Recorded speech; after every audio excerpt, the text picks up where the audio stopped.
आज हम बनाएंगे बेडमी पूरी, एकदम खस्ता और कुरकुरी और अंदर से ये दाल भरी हुई। साथ में आलू मसाला की स्पेशल सब्जी और उन टिप्स पर भी डिस्कस करेंगे जिनसे आपकी बेडमी पूरी हर बार ऐसी ही खस्ता और कुरकुरी बनेंगी। नमस्कार, nishamudlika.com में आपका स्वागत है। तो शुरू करते हैं।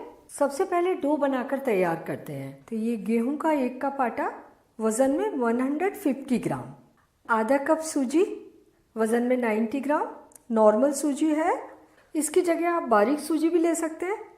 आधा छोटी चम्मच नमक या स्वादानुसार, आधा छोटी चम्मच अजवाइन को थोड़ा सा क्रश करके डालिए और 1 टेबल स्पून कसूरी मेथी, इसे भी क्रश करके डालेंगे और ये मोटा मोटा हटा देंगे। 2 टेबल स्पून ऑयल। अच्छे तरीके से मिला लेते हैं सारी चीज़ों को। वैसे तो बेडमी पूरी के लिए मोटा गेहूं का आटा यूज़ किया जाता है, लेकिन हमारे पास मोटा आटा नहीं होता तो इसमें हम सूजी मिला लेते हैं, उससे मोटे आटे का इफ़ेक्ट आ जाता है। ये सारी चीज़ें मिल गई। अब इनमें थोड़ा थोड़ा पानी डाल के हल्का सॉफ्ट आटा गूँथेंगे और जो पानी लिया है हमने हल्का गरम लिया है, क्योंकि इसमें है सूजी। आटा गूँथने के लिए अगर गर्म पानी ले लें, सूजी जल्दी से फूल जाती है और आटा जल्दी सेट होता है। ये आटा तैयार हो गया। थोड़ा सा ऑयल लगा लेते हैं इसके ऊपर। पहली बात आपको ध्यान रखनी है, जब आप इसका डो लगा रहे हैं तो वो थोड़ा सा सॉफ्ट लगाएं, क्योंकि बाद में सूजी फूलती है तो वो हार्ड हो जाता है। लेकिन ध्यान रहे, डो को बहुत ज़्यादा सॉफ्ट मत कर दीजिए, हल्का सॉफ्ट। बाद में आप देख लीजिए, अगर डो ज़्यादा टाइट हो जाता है तो उसमें 1-2 चम्मच पानी डाल सकते हैं और उसे हल्का, जैसा कि पूड़ी का डो होता है ना सख्त, वैसा ही तैयार करना है। अब इसे ढककर 1 घंटे के लिए रख देते हैं और ये आटा गूँथने में हमें आधा कप से थोड़ा सा ज़्यादा पानी लगाए। जब तक हमारा आटा फूलेगा तब तक हम इसके लिए स्टफिंग और सब्जी बनाकर तैयार करेंगे। स्टफिंग के लिए हमने 1/4 कप उड़द की धुली दाल ली है। इसे अच्छे तरीके से कपड़े से पोंछ कर ले लिया है, पाउडर बिल्कुल हटा देना है। तो साफ दाल है ये। आप स्टफिंग के लिए मूंग की दाल भी ले सकते हैं या दोनों दालों को आधा आधा मिला के भी ले सकते हैं। इस दाल को दरदरा पीस लीजिए। ये दरदरी दाल पिस गई, एकदम पाउडर नहीं करना है इसे। मोटे मोटे दाल में दाने रहने चाहिए। हम ये इंस्टेंट बेडमी पूरी बना रहे हैं तो दाल को पहले से भिगोने की बिल्कुल ज़रूरत नहीं है। फटाफट सूखी दाल निकाली, पोंछी और पीस ली। अब इसके लिए कुछ मसाले कूट कर तैयार करने हैं। 1 चम्मच सौंफ, 1 चम्मच साबुत धनिया और आधा छोटी चम्मच जीरा। इनको हल्का सा क्रश कर लेते हैं, एकदम दरदरा रखना है। एकदम मसाले क्रश हो गए, ऐसे ही मोटे मोटे से रखने हैं। पैन में डाल देंगे 2 छोटी चम्मच ऑयल, गरम कर लेते हैं। गरम ऑयल में डाल दीजिए ये क्रश किए हुए मसाले। फ्लेम को धीमा कर दीजिए। 1/4 छोटी चम्मच हल्दी पाउडर, इन्हें हल्का सा भून लेंगे और इसी में डालेंगे ये दरदरी पिसी दाल। हल्का सा भूनते हैं और थोड़े से मसाले। आधा छोटी चम्मच कुटी हुई लाल मिर्च, आधा छोटी चम्मच से थोड़ा सा कम नमक या स्वादानुसार, आधा छोटी चम्मच गरम मसाला, 1/4 छोटी चम्मच अमचूर पाउडर और 1 पिंच हींग। उड़द की दाल में हींग जरूर डाली जाती है, इससे टेस्ट तो बहुत अच्छा आता ही है, ये डाइजेशन में भी हेल्प करती है। तो दाल के साथ मसालों को 1 मिनट भून लिया, ज़्यादा बिल्कुल नहीं भूनना है। अब इसमें डालते हैं पानी। फ्लेम को थोड़ा सा बढ़ा लेंगे। तो ये मैं डाल रही हूँ 1/4 कप पानी। अब इन्हें मिक्स करते हुए थोड़ा कुक करते हैं। इसे 2 मिनट भूना और ये एकदम ये डो की तरह से हो गई है। बस इसे और ज़्यादा कुक करने की ज़रूरत नहीं है। स्टफिंग तैयार हो गई। फ्लेम बंद कर दीजिए। इसे एक बोल में निकाल लेते हैं और अब आप इसे ढककर रख दीजिए। और दूसरी बात ध्यान रखनी है, जो आपने स्टफिंग बनाई है वो बहुत ज़्यादा गीली नहीं होनी चाहिए, तो उसमें पानी इकट्ठा मत ज़्यादा डाल दीजिए। जितनी आप दाल ले रहे हैं, जैसे आपने 1/4 कप दाल ली है तो उसमें 1/4 कप से थोड़ा सा ज़्यादा 1-2 टेबल स्पून ज़्यादा पानी डाल सकते हैं और फिर उसे ढककर ज़रूर रखिए ताकि वो दाल के जो मोटे मोटे दाने हैं वो फूल जाए। अगर स्टफिंग में ज़्यादा पानी हो जाएगा तो आपकी बेडमी पूरी बाद में नरम होने लगेंगी, क्योंकि वो जो ऊपर की कवरिंग है स्टफिंग से थोड़ी सी नमी ले लेगी। तो स्टफिंग सूखी रहेगी तो बाद में 3 दिन बाद भी आप ये बेडमी पूरी खाएंगे तभी आपको ऐसी ही करारी और खस्ता मिलेंगी। अब बनाते हैं बेडमी पूरी के साथ परोसने वाली स्पेशल आलू की सब्जी। तो ये पैन, इसको गरम किया।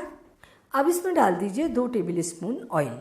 और सब्जी में डालने के लिए हमने ये थोड़े से साबुत मसाले लिए हैं, 8-10 काली मिर्च, 3 लौंग, 1 बड़ी इलायची और 2 तेज पत्ता। बड़ी इलायची के छीलकर दाने ले लेंगे, लौंग और काली मिर्च के साथ दरदरे कूट लेंगे। गरम ऑयल में डालिए आधा छोटी चम्मच जीरा। जीरा हल्का सा भुन गया। अब ये दरदरे कुटे साबुत मसाले, फ्लेम को धीमा कर लेंगे। ये जो दरदरे साबुत कुटे मसाले हैं इनसे सब्जी में बहुत अच्छा टेस्ट आता है। आधा छोटी चम्मच हल्दी पाउडर और 1.5 छोटी चम्मच धनिया पाउडर। धनिया पाउडर थोड़ा सा ज़्यादा डालते हैं। और ये 1.5 छोटी चम्मच सौंफ पाउडर। इस सब्जी में सौंफ पाउडर ज़रूर डाला जाता है। और ये 2 पिंच हींग। हींग तो बहुत ज़्यादा ज़रूरी है। ये 2 टमाटर मीडियम साइज के हैं, वज़न में 150 ग्राम। 1.5 हरी मिर्च और 1 इंच अदरक का टुकड़ा। इनका पेस्ट बना लिया और ये मसालों के अंदर मिक्स कर देते हैं सारी चीज़ों को। थोड़े से और मसाले डालते हैं इसके साथ। 1 छोटी चम्मच कश्मीरी लाल मिर्च। इनसे सब्जी में अच्छा सा कलर आएगा और हल्का सा तीखापन। ये सब्जी अच्छी चटपटी बनती है, तो आप अपने हिसाब से मिर्च डालें जितना आपको पसंद हो। और मसाले को तब तक भूनना है जब तक ये तेल ना छोड़ने लगे। फ्लेम मीडियम रख लेंगे। मसाले हल्के से भून गए। अब इसमें डालते हैं कसूरी मेथी। तो ये 1 टेबल स्पून कसूरी मेथी क्रश करके डाल दीजिए और ये मोटे डंठल बाहर। कसूरी मेथी मसाले के साथ भुनेगी, बहुत अच्छा टेस्ट देगी ये। इस वाली आलू की सब्जी में डाला जाता है बेसन। तो हम इसमें डालेंगे 1 टेबल स्पून बेसन। इसे आप मसाले के साथ भी भून सकते हैं, लेकिन बेसन मसाले के साथ उतना बढ़िया भुनता नहीं है। इधर मसाला भून रहा है, इधर हम तड़का पैन में बेसन भून लेते हैं। और इसमें डालिए 1 टेबल स्पून घी। बेसन भूनने के लिए अलग से घी डाल रहे हैं, इस सब्जी को बहुत ज़्यादा अच्छा टेस्ट देगा। और इस घी में डाल देते हैं 1 टेबल स्पून बेसन। बस इतना ही बेसन काफ़ी है। और धीमी गैस पर इसे भून लेते हैं। आप घी तेल कम पसंद करते हो तो बेसन को ड्राई रोस्ट करके भी ले सकते हैं। और ये बेसन का हल्का सा कलर चेंज हो गया और खुशबू तो बहुत ही बढ़िया आ रही है। फ्लेम को बंद कर देते हैं। और ये मसाला भी देखिए पूरा तेल छोड़ने लगा है, अच्छे से भुन गया है ये भी। ये बेसन इसी मसाले में डाल दिया। अब इसमें पानी डालते हैं।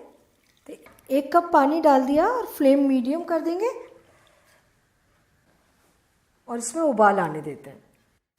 सब्जी की ग्रेवी में उबाल आ गया है। अब इसमें डालते हैं आलू। ये 3 बॉयल आलू थोड़े से बड़े साइज के हैं, वज़न में लगभग 350 ग्राम। अब इन्हें तोड़कर इस ग्रेवी में डाल देंगे। इनको काटने नहीं है और बहुत ज़्यादा मैश भी नहीं करना है, कुछ टुकड़े बड़े रहें और कुछ छोटे। मिक्स किया। पानी और डलेगा, ये सब्ज़ी पतली बनती है।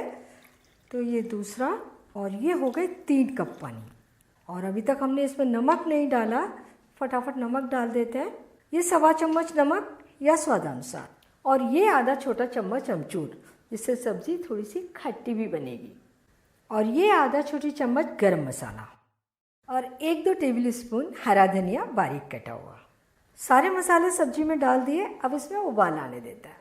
अब इसे आप तेज़ फ्लेम पर कुक कीजिए ताकि फटाफट इसमें उबाल आ जाए। और तीसरी ध्यान रखने वाली बात है सब्जी के लिए, इस सब्जी में बेसन ज़रूर डाला जाता है। तो बेसन को मसाले के साथ भूनते हैं तो बेसन अच्छे तरीके से भून नहीं पाता, तो उसे अलग से भूनें, ज़्यादा डार्क नहीं करें, बहुत अच्छा टेस्ट आएगा सब्जी में। इसे उबलते उबलते 6 मिनट हो गए हैं और देखिए इसका टेक्सचर और कलर कितना अच्छा आया है। सब्जी कुक होकर तैयार है। बहुत ज़्यादा टेस्टी सब्जी है। इसे आप कभी भी घर में सुबह शाम रोटी पराठे के साथ भी बना सकते हैं। और थोड़ा सा इसके ऊपर धनिया डाल देते हैं। हाँ, सब्जी तैयार हो गई। अब बनाते हैं पूड़ियाँ। आटे को रखे हुए 1 घंटा हो गया और 1 घंटे के बाद ये हमारा आटा भी सेट होकर तैयार है। थोड़ा सा ऑयल डालिए इसके ऊपर, देर 1-2 मिनट मल लीजिए, स्मूथ कर लीजिए इसे। आटे को मसल लिया, अच्छा सख्त आटा है ये। और अब इसकी लोइयाँ बनाते हैं। आधा आधा कर लिया इसे और थोड़ा सा लंबाई में बढ़ा लेते हैं। छोटी छोटी लोइयाँ तोड़कर तैयार कर लेते हैं। अब ये स्टफिंग उठाते हैं। इसे ढक के रखा था।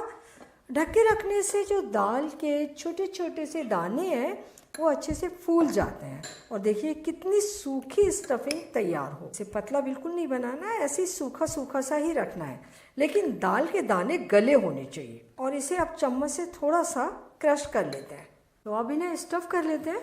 एक लोई उठाई और पहले तो इसे अच्छे तरीके से मसलते हुए गोल किया, पेड़ा जैसा बना लिया और इसे उलट लिया क्योंकि यहाँ थोड़े से क्रैक्स रहते हैं। अब इसे चारों ओर से थोड़ा पतला करते हुए ऊपर की ओर बढ़ाया, यानी एक प्याली का शेप दे दिया इसे। बीच में से पतला नहीं करना है, किनारे किनारे पतले करने हैं।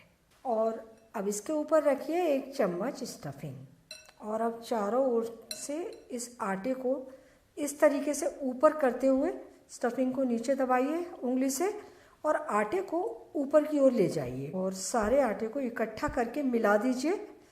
अच्छे तरीके से स्टफिंग बंद हो जाए। मिलाया और इसे दबा दिया। अब इसे इस तरीके से ज़रूर दबाइए हल्के हाथ से, देखिए, ताकि जो स्टफिंग है अंदर वो चारों ओर एक जैसी फैल जाए। तो थोड़ा सा इसे हाथ से दबा के ही रखना है। ये भर के तैयार हो गई। तो इसी तरीके से हम ये सारी भरकर तैयार करेंगे। पहले मसलते हुए गोल लोई तैयार कर दी, चपटा किया, पलट लिया और अब इसका प्याला बना लिया। 1 चम्मच स्टफिंग डाली, दबा दी अच्छे तरीके से और आटे को चारों ओर से ऊपर करते हुए जोड़ दिया, दबाया और हाथ से हथेली से इसे अच्छे तरीके से चारों ओर से दबा दिया। ये 5 लोइयाँ भरकर तैयार कर ली। अब इन्हें बेलते हैं और इस आटे को ढककर रखेंगे ताकि ये सूखे ना। चकला ले लिया, इसके ऊपर थोड़ा सा ऑयल डाल दीजिए और लगा दीजिए अच्छे तरीके से ताकि पूरी इसके ऊपर चिपकेगी नहीं। और थोड़ा सा ऑयल बेलन के ऊपर भी लगा लीजिए। उठाइए एक लोई, थोड़ा सा ऑयल। पहली बार लगाने की ज़्यादा ज़रूरत पड़ती है, बाद में अगर चिपके तो लगा लीजिए। और थोड़ा सा अब इसे हाथ से दबा दीजिए। अब किनारों से बेलिए, एकदम बीच में से प्रेशर देते हुए बेलन मत लगाइए, किनारों से हल्के हाथ से बेलिए। चारों ओर एक जैसा बेलना है और पूरी जैसी बेलते हो उससे थोड़ा सा मोटा रखना है। ये देखिए ये हो गई। अब इसकी थिकनेस देखिए, बिल्कुल हल्की सी मोटी रखी है हमने पूरी से, ये बिल्कुल तैयार हो गई। ऑयल हमने पहले से ही गर्म करने रख दिया था, तो इसे चेक कर लेते हैं। ऑयल को आप हमेशा, जैसे आपको पूड़ी बनानी है या कुछ तलना है, तो पहले धीमी आंच पर उसे गर्म करने रख दीजिए, इससे वो अच्छा गर्म हो जाता है। ऑयल परफेक्ट गर्म है, आटा उठकर तैरने लगा और सीख रहा है। फ्लेम लो मीडियम है और जो ऑयल है वो मीडियम गर्म है। इन्हें तलने के लिए बहुत ज़्यादा तेज़ गर्म ऑयल नहीं चाहिए। तो आराम से इसे तलने के लिए डालिए और जैसे ये ऊपर उठ के आएगी तब हम इसे फुलाने की कोशिश करेंगे। तो देखिए ये फटाफट ऊपर उठ के आ गई है। तो कलछी से हल्का सा दबाएंगे इसे, फ्लेम को धीमा ही रखना है। ये देखिए बढ़िया सी फूल गई। अब इसे थोड़ा सा नीचे से ब्राउन होने देते हैं, फिर पलटेंगे। इसे हम पलट देते हैं। फ्लेम लो मीडियम है, लो मीडियम पर ही इसे तलिए, तभी ये एकदम करारी और खस्ता बनेंगी। ये दोनों ओर बढ़िया से ब्राउन सिक कर तैयार हो गई। और अब सारी पूरियां इसी तरीके से तलकर तैयार करेंगे।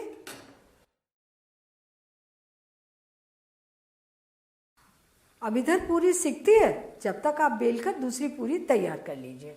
और ये धीमी धीमी आंच से अच्छी तरह से खस्ता खस्ता होते हुए सिकती रहेंगी। कढ़ाई में जगह है, दूसरी पूरी बिलकर तैयार हो गई, उसे भी डाल देते हैं और इसे पलट देते हैं। थोड़ी थोड़ी देर में पलटते रहें, पता चलता रहेगा कैसी सिक रही है। और अब ये भी ऊपर आ गई तो इसे भी फुलाने की कोशिश करते हैं। बहुत ही अच्छी पूरियाँ फूल रही हैं।